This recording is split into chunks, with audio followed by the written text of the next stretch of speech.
Hey everybody, I wanted to make a short little video here and try to talk about error messages from Python. Now, I don't know about you guys, programming languages, error messages never meant very much to me. That being said, Python does have a pretty good error message system. So one of the things that I think you guys should get out of any class, anytime you use a new programming language, is you should try to find the strengths and the weaknesses of that programming language. And one of the strengths of Python is that it does a decent job of telling you what you did wrong with your code when you get an error message. So I'm picking on Savika here. I'm sorry. Yours was just the last one I graded, and it had an error message, and it had a brilliant error message. So let's see what happens here. By the way, guys, there is this runtime thing here that says run all. So I'm going to do that. I'm going to tell Google Colab to go for it, and there it goes. It starts running everything, and you see that it gets hung up somewhere. It gets hung up down here.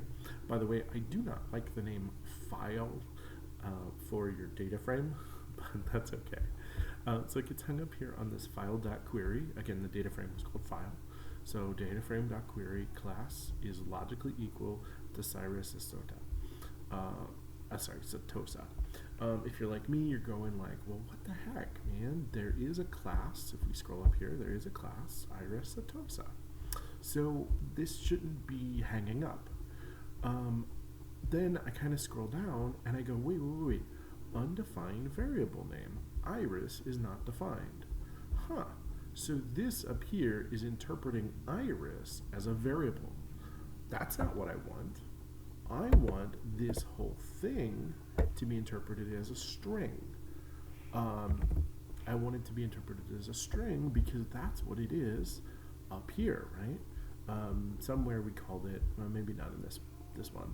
At some point we looked at it and said, that the class was always a string. It's not a variable. Iris isn't a variable. Let's see if that makes any difference. It does, otherwise I wouldn't have been making this video. But there you go. There's how I fixed that issue. Now, are you going to figure it out that quickly every time? No. Did I figure it out this quickly this time? Yeah. But it really was looking at that like iris is not a variable. I think it's going to throw up the same here. Iris is not defined. So again, I'm selecting all this, and I'm giving it those quotes, and I'm trying again.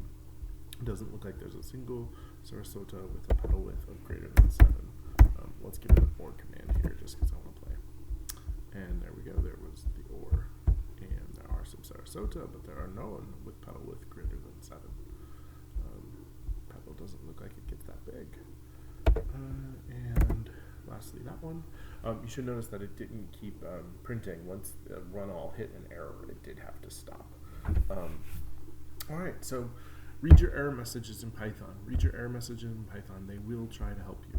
All right, keep studying hard, guys.